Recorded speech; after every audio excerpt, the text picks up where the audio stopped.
도널드 트럼프 미국 대통령이 현지 시간 2일 상호관세를 발표하고 즉각 시행하기로 결정했습니다. 경제 불확실성 해소 기대로 상승 마감한 미국 증시가 애프터 시장에서 급락하면서 국내 증시 포함 글로벌 시장도 우려를 낳고 있습니다. 3일 한국거래소에 따르면 이날 12시 46분 기준 코스피는 2478.27, 코스닥은 682.44로 장 개시 직후보다 낙폭을 줄이며 반등하는 모양새입니다. 코스피는 개장과 함께 2.73% 내린 2437.43을 기록하면서 급락세로 출발했습니다. 이는 올해 증시 첫 거래일 종가인 2441.92에 근접한 수준입니다.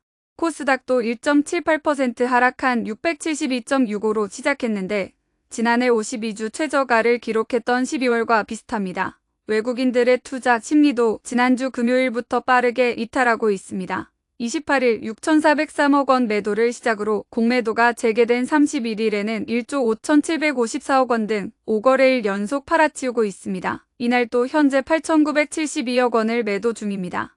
같은 날 외인의 이탈을 개인과 기관이 각각 7,718억 원, 515억 원 매수로 대응에 나서고 있습니다. 개인은 6거래일 연속 매수, 기관은 5거래일 연속 매수로 적극적으로 방어하는 모습입니다. 지난 일주일간 개인과 기관이 각각 약 2조 6,650억 원, 1조 6천억 원을 매수했고 외국인이 4조 2,470억 원을 시장에 던졌습니다. 시가총액 상위 10위 종목들도 개장 초에 비해 상대적으로 낙폭이 줄어들었거나 오히려 강한 매수세가 몰리고 있습니다. 삼성전자, SK하이닉스, LG에너지솔루션, 현대차 등 우려에 비해 상대적으로 선방하고 있고 삼성바이오로직스, 셀트리온, 네이버, 하나에어로스페이스, 하나오션, 카카오 등은 상승폭이 확대됐습니다. 이들의 공통점은 관세 면제에 있는데 오늘 트럼프 대통령이 발표한 상호관세 대상에서 미적용 품목에 해당하거나 관세에 큰 영향이 없는 기업이라는 점입니다. 미적용 품목 대상에는 이미 관세 부과 대상인 철강, 알루미늄, 자동차 품목이 제외됐고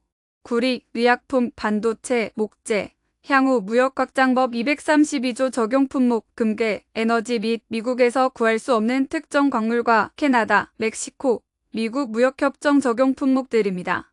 삼성바이오로직스나 셀트리온이 의약품에 해당하고 하나에어로스페이스와 하나오션은 조선, 방산, 네이버는 미국의 플랫폼 규제법 압박에 대한 기대감, 카카오는 그에 더해 오늘 열린 탄핵 심판 선고 영향으로 연일 상승하고 있습니다. 다만 미적용 품목에 해당하는 반도체 기업인 삼성전자와 SK하이닉스의 상황은 조금 다릅니다. 전임 바이든 행정부가 약속했던 보조금 지급을 트럼프 행정부에서 뒤집으려 하기 때문입니다. 삼성전자는 미국 텍사스주 테일러에 파운드리 공장 2곳과 R&D 시설 1곳 등을 짓기로 하면서 370억 달러 이상을 투자하기로 했습니다. 이에 미국으로부터 47억 5천만 달러의 보조금을 받기로 했습니다. 또 베트남에는 46%의 상호관세가 부과되는데 삼성전자는 전 세계에서 판매 중인 스마트폰 물량의 50% 이상을 베트남에서 생산 중입니다. SK하이닉스 역시 인디애나주의 HBM 패키징 공장과 R&D 시설 설립을 발표하면서 38억 7천만 달러를 투자하기로 했습니다. 투자에 따른 보조금은 4억 5,800만 달러로 결정됐습니다. 블룸버그 등 외신에 따르면 하워드 러트닉 미국 상무부 장관은 보조금 규모를 늘리지 않고도 수백억 달러의 추가 투자를 끌어내는 것이 그의 목표라고 이들은 전했습니다. 실제 그는 장관 지명자 시절인 지난 1월 인사청문회에서 반도체법을 두고 내가 계약을 검토하기 전에 보조금 지급은 약속하지 못한다고 언급한 바 있습니다. 더 큰 문제는 관세가 아직 발효도 되지 않은 만큼 실제 영향이 어디까지 미칠지 예상하기 어렵다는 점입니다. 오는 5일 전 세계 모든 국가를 대상으로 상호관세가 본격적으로 시행되고 9일에는 대미 관세율과 비관세 장벽을 감안해서 책정한 국가별 개별 추가 관세가 시행 예정입니다. 임재균 KB증권 연구원은 예상보다 강하게 상호관세가 부과됐다며 미국의 스태그플레이션 우려와 더불어 그 영향이 일시적이지 않을 수도 있다고 내다봤습니다. 윤여삼 메리츠 증권 연구원은 가장 큰 폭탄이 공개되면서 향후 상대국의 보복 위험이 존재한다면서 한국 증시 충격은 불가피하나 협상력에 따라 낮춰질 수 있고 한국보다 더 높은 관세율을 적용받는 국가의 존재, 반도체가 제외됐다는 점은 최악보다 차악이라고 설명했습니다.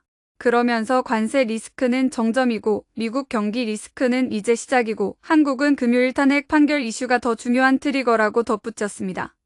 현대 ETV였습니다.